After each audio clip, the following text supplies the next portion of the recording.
Hi friends, வணக்கம். Welcome back to my channel. இன்றைக்கி வீடியோவில் பார்த்தீங்கன்னா சாம்சங் டபுள் டோர் ஃப்ரிட்ஜுங்க, ஃப்ராஸ்ட் ஃப்ரீ ரெஃப்ரிஜரேட்டர். ஸோ இதில் ஃபால்ட் அட்டன் மட்டும் தான் இன்றைக்கி வீடியோவில் பார்க்க போகிறோம். இப்போ நம்ம பார்க்குறது சாம்சங் டபுள் டோர் ஃப்ரிட்ஜு.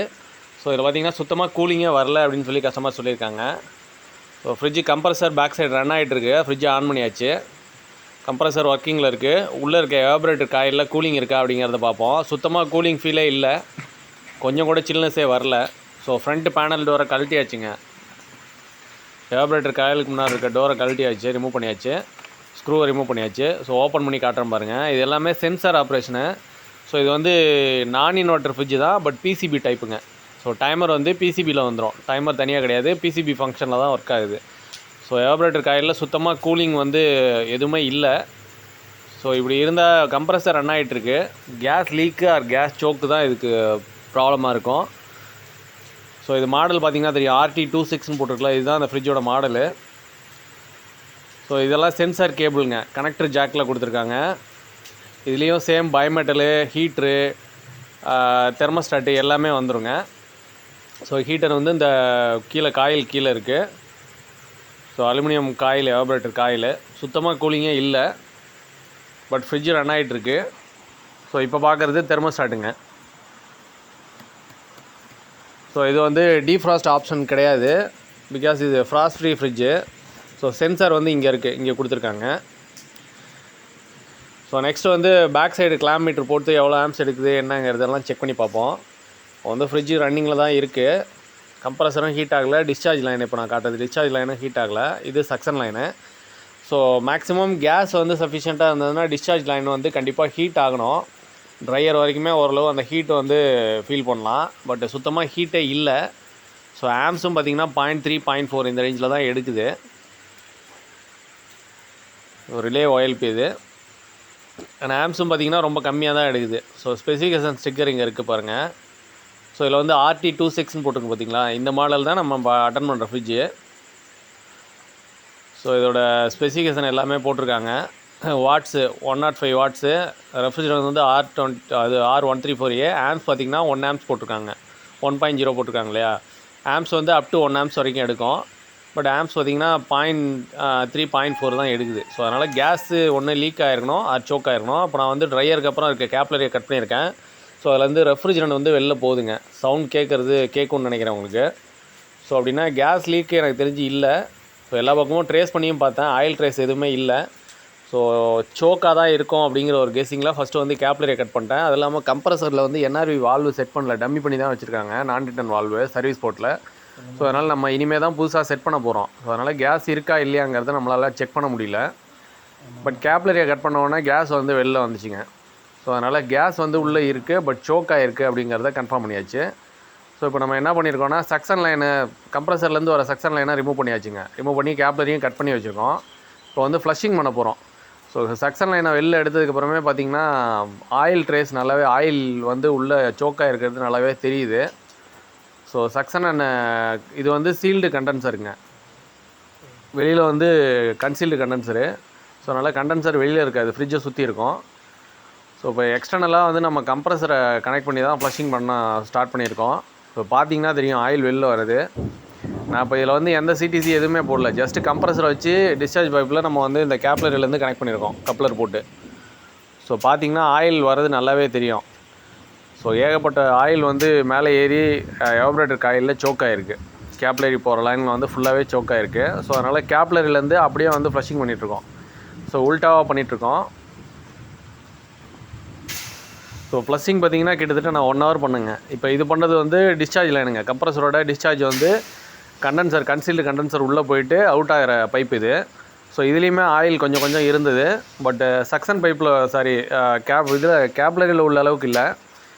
உள்ள எவாபரேட்டர் காயிலில் உள்ள அளவுக்கு ஆயில் அதிகமாக கிடையாது, இதில் கம்மியாக தான் இருந்தது. ஓரளவு ஃப்ளஷிங் பண்ணியாச்சு, ஆயில் வரது நின்றுச்சு. இப்போ திரும்ப பார்த்திங்கன்னா நம்ம அகைன் வந்து கேப்லரியில் கப்ளரை கனெக்ட் பண்ணி சக்ஷன் லைன் ஃபுல்லாகவே வந்து ஃப்ளஷிங் பண்ணுறோங்க. ஸோ ஆயில் வந்து ஓவராலாக ரொம்ப ஆயில் வந்துருக்கு. கிட்டத்தட்ட 1 ஹவருக்கு மேலே நான் ஃப்ளஷிங் பண்ணேன். அதுக்கப்புறம் தான் ஆயில் வந்து கொஞ்சம் குறைய ஆரம்பிச்சிது. ஸோ அதுக்கப்புறமா CTC கொஞ்சம் கொடுத்து ஃப்ளஷிங் பண்ணி முடிச்சாச்சு. ஸோ அடுத்து வந்து இந்த ரிமூவ் பண்ண வெல்டிங்கை வந்து திரும்ப ரீஜாயின் பண்ணிட்டேங்க. இது வந்து சக்ஷன் லைனு. ஸோ இதை வந்து ரிமூவ் பண்ணி தான் நம்ம ஃப்ளஷிங் பண்ணோம். கேப்லரியில் கப்ளரை கனெக்ட் பண்ணி கேப்லரி வழியாக கம்ப்ரஸரில் வந்து பம்ப் பண்ணி சக் பண்ணோம், இது பண்ணோம், ஃப்ளஷிங் பண்ணோம். ஸோ நெக்ஸ்ட்டு வந்து ஃபில்டர் ட்ரையர் மாற்ற போகிறோம். ஸோ கண்டென்சரோட அவுட்லேருந்து ஃபில்டர் ட்ரையர் கனெக்ட் பண்ணி ஃபில்டர் ட்ரையர்லேருந்து கேப்லரியை கனெக்ட் பண்ண போகிறோம். ஸோ வெல்டிங்லாம் ஆல்ரெடி நிறைய வீடியோவில் பண்ணிட்டதுனால வெல்டிங்கை நான் அந்தளவுக்கு வீடியோ எடுக்கல. ஸோ வெல்டிங் ஒர்க்கு முடிஞ்சு பார்த்திங்கன்னா சக்ஷன் பைப் ரிமூவ் பண்ணதை வெல்டு பண்ணியாச்சு, பின் வால்வு செட் பண்ணியாச்சு சர்வீஸ் போர்ட்டில். நெக்ஸ்ட் வந்து ட்ரையரையும் ஃபிக்ஸ் பண்ணியாச்சு. நெக்ஸ்ட் வந்து வேக்யூம் போட போகிறேங்க. ஸோ நான் வந்து இந்த ஃப்ளஷிங் பண்ணுறதுக்காக கம்ப்ரஸர் தான் யூஸ் பண்ணிகிட்ருக்கேன். வேக்யூம் பம்பு கொண்டு வரல. அட் அ டைமில் ரெண்டையும் கேரி பண்ணி எடுத்துகிட்டு வர முடியாது அப்படிங்கிறனால கம்ப்ரஸரையே எடுத்துகிட்டு வந்துட்டேன். கம்ப்ரஸர் மூலியமாக தான் வேக்யூம் பண்ணுறேன். பட் வேக்யூம் பம்ப் அளவு இது ப்ராப்பராக பண்ணாது. இருந்தாலும் வேறு ஆப்ஷன் நமக்கு கிடையாது. அதனால் வந்து கம்ப்ரஸரை வச்சே வேக்யூம் பண்ணுறோம். ஏர் ப்ரெஷர் கொடுத்து தான் ஃப்ளஷிங் பண்ணோம். ஸோ அகைன் அதே கம்ப்ரஸரையே சக்ஷன் லைனில் கனெக்ட் பண்ணி வேக்யூம் பண்ணிகிட்ருக்கோங்க. ஸோ முடிஞ்ச அளவு நான் டீப் வேக்யூம் தான் கொடுத்துருக்கேன். ஒரு கிட்டத்தட்ட 1/2 hour பக்கம் வேக்யூம் பண்ணிகிட்ருக்கேன். நெக்ஸ்ட் பார்த்திங்கன்னா வேக்யூம் பண்ணி முடிச்சுட்டு கிட்டத்தட்ட ஒரு 30 minutes வெயிட் பண்ணுங்க. ஸோ 0க்கு மூவ் ஆகலை, அப்படியே 30 inches ஆஃப் ஹெஜ்ஜிலே தான் இருக்குது. ஸோ எனக்கு தெரிஞ்சு மேபி லீக் இருக்கிறதுக்கு வாய்ப்பு இல்லை. ஸோ நல்லா வெயிட் பண்ணி பார்த்தாச்சுங்க. இதுக்கப்புறம் வந்து நம்ம இந்த கவர் பார்த்திங்களா, இந்த கவர் கழட்டுறது தான் கொஞ்சம் பெரிய விஷயமா இருந்ததுங்க. ஸ்டார் ஸ்க்ரூ போட்டு உள்ளே இருந்தது. ஸ்க்ரூ ட்ரைவர் எதுவுமே யூஸ் பண்ண முடியாது. ஸோ ரொம்ப ரிஸ்க் எடுத்து தான் அந்த கவரை ரிமூவ் பண்ணேன். ஸோ அந்த கவர் வந்து பிளாஸ்டிக்கில் கொடுத்துக்கிறதுனால நம்ம வந்து வெல்டிங் பண்ணுறது கொஞ்சம் கஷ்டமாக இருக்குது. அதனால் கவரை கழட்டிட்டு தான் வேலையை ஸ்டார்ட் பண்ணேன். ஸோ 0க்கு மூவ் ஆகலைங்க. வேக்யூம் வந்து ப்ராப்பராக தான் இருக்குது. 30 inches ஆஃப் ஹெஜ்ஜிலே அப்படியே ஹோல்ட் ஆகிருக்கு. நெக்ஸ்ட்டு வந்து நம்ம இதை ரிமூவ் பண்ணிட்டு கேஸ் சார்ஜிங் பண்ண போகிறோங்க. இந்த வேக்யூம் பண்ணுற கம்ப்ரஸரோட வேலை முடிஞ்சு. ஸோ அதனால் கம்ப்ரஸர்லேருந்து ஹோஸை ரிமூவ் பண்ணிட்டேன். நெக்ஸ்ட் வந்து R134A டின்னை வந்து கனெக்ட் பண்ணுறேன். ஸோ ரெஃப்ரிஜரேட்டர் வந்து R134A. நம்ம இந்த வாட்டியும் பார்த்திங்கன்னா வெயிட் மிஷின் கொண்டு வரல. அதனால் வெயிட் பேஸ் பண்ணி ஏற்ற போகிறல, ப்ரெஷர் பேஸ் பண்ணி தான் கேஸ் சார்ஜிங் பண்ண போகிறேங்க.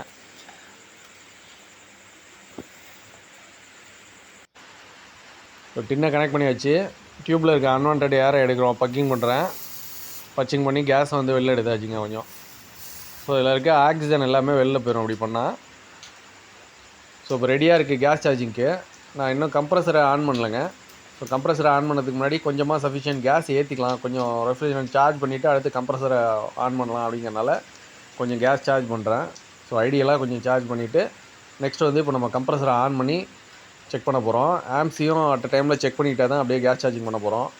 ஸோ என்னை பொறுத்தளவு R134A வந்து மேபி ஒரு 10 PSIக்குள்ளே தாங்க இப்போ வச்சனாவே சஃபிஷியண்ட்டான கூலிங் வரும். 8 to 10 வைக்கலாம். 8 PSIயே போதும். ஸோ 0.3 amps தான் எடுக்குது. அடுத்து வந்து கொஞ்சம் கொஞ்சமாக ரெஃப்ரிஜரேட்டர் வந்து ஆட் பண்ணுறேன். ஸோ ரொம்ப ஓவராக திறந்து விட்டுறக்கூடாது. நம்ம வந்து பிகாஸ் கம்ப்ரஸர் ரன் ஆகிட்டு இருக்கப்போ சக்ஷன் லைனில் கனெக்ட் பண்ணியிருக்கோங்க. சர்வீஸ் போட்டுங்கிறது சக்ஷன் லைன் தான் அது. ஸோ அதனால் நம்ம ஓவராக ஓப்பன் பண்ணி விட்டோம், வால்வு ஓப்பன் பண்ணி விட்டோம்னா டின்னில் இருக்க எல்லா கேஸையுமே செக் பண்ணி உள்ளே இழுத்துக்கும். ஸோ அதனால் வந்து கொஞ்சம் கொஞ்சமாக தான் ரெஃப்ரிஜரேட்டர் ஆட் பண்ணோம்.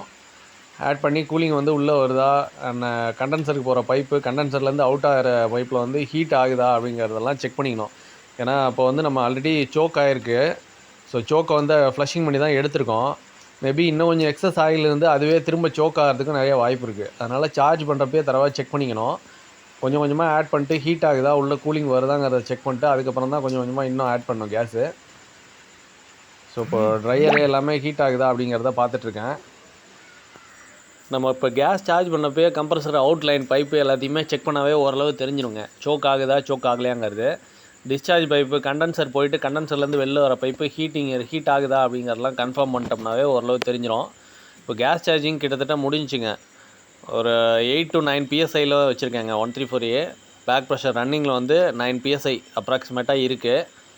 ஸோ இது வச்சாவே போதும், கூலிங் வந்து சஃபிஷியண்ட்டாக கிடைக்குங்க. ஓவர் சார்ஜிங் பண்ணோம் அப்படின்னா என்ன ஆகும்னா உள்ளே வந்து கூலாகி வெளியில் வர சக்ஷன் பைப்பும் வந்து ஐஸ் கட்ட ஆரம்பிச்சிடும். ஸோ அதனால் கேஸ் வந்து ஓவர் சார்ஜிங் பண்ணவே கூடாது. ஓவர் சார்ஜிங் பண்ணோன்னா லிக்விட் கேஸ் வந்து வெளியில் கம்ப்ரஸர் வரைக்கும் வந்து சேர்ந்துடும். அந்த மாதிரி ஆச்சுன்னா கம்ப்ரஸர் சீக்கிரம் ஃபால்ட் ஆயிருங்க. ஸோ அதனால் கேஸ் சார்ஜிங் பண்ணுறப்போ கரெக்டான சஃபிஷியன்ட் கேஸ் முடிஞ்ச அளவு வெயிட் மிஷின் வச்சு வெயிட்டை பேஸ் பண்ணி ஏற்றிக்கிறது பெட்டருங்க. ஸோ நான் இன்றைக்கி வந்து வெயிட் மிஷின் கொண்டு போகல. அதனால் வந்து நம்ம ப்ரெஷர் பேஸ் பண்ணி சார்ஜ் பண்ணியிருக்கோம். ஸோ ஃப்ரிட்ஜு வந்து நல்லாவே ஒர்க் ஆக ஆரம்பிச்சிருச்சு. எந்த சோக்கும் இல்லை, நல்லா ஃப்ளஷிங் பண்ணியாச்சு. அதனால் வந்து சோக் ஆகலை. கூலிங் வந்து ஓரளவு வந்துட்டுருக்குங்க. ஸோ அகைன் வந்து நான் திரும்ப ஓப்பன் பண்ணி காட்டுறேன் பாருங்கள். ஸோ உள்ள எவாப்ரேட்டர் காயில் வந்து ஃப்ராஸ்ட்டு ஃபார்ம் ஆகிறது உங்களுக்கு தெரியும் பார்த்தாவே. ஸோ இதில் வந்து நம்ம மேலே போகிற கனெக்டர் எல்லாத்தையும் ரிமூவ் பண்ணோன்னா கம்ப்ரஸர் கட் ஆஃப் ஆயிருங்க. ஸோ எல்லாமே சென்சார் கேபிள் பார்த்தீங்கன்னா தெரியும். கேப்லர்லேருந்து வர லைனு ஃபுல்லாகவே ஐஸ் ஆகுது. ஆனால் அதே மாதிரி எவாப்ரேட்டர் காயிலும் பார்த்திங்கன்னா ஒயிட்டாக ஃபோம் இது ஃபார்ம் ஆகுது பாருங்கள், ஐஸ் ஃபார்மேஷன் இருக்குது. ஸோ இதுதான் ஃபேன் ரொட்டேட் ஆகிறப்போ நமக்கு வந்து கூலிங் ஸ்ப்ரெட் ஆகுது. இதுலேருந்து கூலிங் வந்து நல்லாவே வருதுங்க, நல்லா வர ஆரம்பிச்சிச்சு. ஸோ இந்த மாதிரி டபுள் டோர் ஃப்ரிட்ஜில் வந்து எவாப்ரேட்டர் காயில் ஏதாவது லீக்னால் நம்ம இதில் ஒன்றுமே பண்ண முடியாது, அலுமினியம் காயில். ஸோ அதனால் செட்டாக காயில் தான் மாற்றி ஆகணும். ஆம்ஸ் வந்து 0.7 0.8 வரைக்கும் ரீச் ஆகுதுங்க. ஸோ ப்ரெஷர் வந்து கரெக்டாக தான் இருக்குது. நமக்கு ஆம்ஸ் 1 ஆம்ஸ் போட்டிருக்காங்க, பட் 1 ஆம்ஸ் எடுக்கணுங்கிற அவசியம் இல்லை, அதோட கம்மியாக கூட எடுக்கலாம். நமக்கு வந்து கூலிங் சஃபிஷியண்ட்டாக இருக்குது. 9 PSI 8 to 9 PSI நான் வந்து வச்சுருக்கேன் பேக் ப்ரெஷரு. ஸோ எந்த இடத்துலையும் லீக்கெல்லாம் இல்லை, ஓரளவு ட்ரேஸ் பண்ணியாச்சு. லீக் இருந்தாலும் ஆயில் ட்ரேஸ் நல்லாவே தெரியும். ஒர்க்கு ஃபுல்லாகவே முடிஞ்சுங்க, கூலிங் நல்லாவே வருது. ஸோ ப்ரெஷரும் வந்து கான்ஸ்டண்ட்டாக இருக்குது. நமக்கு சோக் ஆச்சுன்னா ப்ரெஷர் வேரி ஆகிட்டே இருக்கும். சோக்கில் இருந்துச்சுன்னா திரும்ப வந்து 0க்கு மூவ் ஆயிரும். ஸோ அந்த மாதிரிலாம் ஆகலை. இது வந்து ஸ்டாண்டிங் ப்ரெஷருங்க. ஃப்ரிட்ஜ் கம்ப்ரஸர் ஆஃப் பண்ணிட்டேன். ஸோ அதனால் ஸ்டாண்டிங் ப்ரெஷர் வந்து 35 above இருக்குது. ஸோ நெக்ஸ்ட்டு இந்த இடத்துல தான் பிசிபி இருக்குங்க. ஸோ இது அடுத்து ஒரு ஃப்ரிட்ஜ் இருக்குது, இதே மாதிரியே சாம்சங் ஃப்ரிட்ஜ் நான் எடுத்து வச்சுருக்கேன். ஸோ அது வேலை பார்க்குறப்ப அந்த பிசிபி எப்படி ஒர்க் ஆகுது அப்படிங்கிற ஃபங்க்ஷனிங்லாம் சொல்கிறேன். இது வந்து டைமர் மாடல் கிடையாது, பிசிபி மாடலு, பட் நான் இன்வெர்ட்டருங்க, இன்வெர்ட்டர் கிடையாது. ஸோ கேஸ் சார்ஜிங் ஒர்க்கு முடிஞ்சு எல்லாமே ரிமூவ் பண்ணுறேன். டின் எல்லாத்தையுமே ரிமூவ் பண்ணிவிட்டு நம்ம வந்து ஃப்ரிட்ஜை வந்து செட் பண்ண வேண்டியதான்.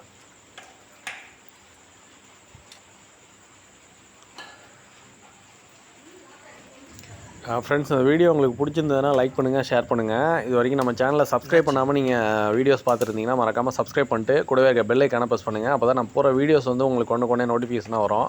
இந்த வீடியோவில் வந்து வெல்டிங் பண்ணதை நான் காட்டலைங்க. மேபி நிறைய வீடியோவில் வந்து வெல்டிங் பண்ணதை காட்டியாச்சு. ஸோ அதை வந்து தனியாக வீடியோ எடுத்தோன்னா இன்னும் கொஞ்சம் டைம் எக்ஸஸ் ஆகும். ஸோ அதனால் வந்து நான் அந்த என்ஆர்விலாம் செட் பண்ணாமல் தான் இருந்தது. பின்வால்வு டம்மி போட்டு தான் வச்சுருந்தாங்க. நான் இதை கட் பண்ணி பின்வால் போட்டிருக்கேன், பின்வால் போட்டு வெல்டு பண்ணியிருக்கேன். ஸோ நெக்ஸ்ட்டு வந்து இந்த கவர்லாம் போட்டு முடிச்சிட்டோம்னா வேலை முடிச்சுங்க. ஃப்ரிட்ஜு வந்து கூலிங் வர ஆரம்பிச்சிருச்சு. ஸோ இது வந்து டெர்மினல் கவரு.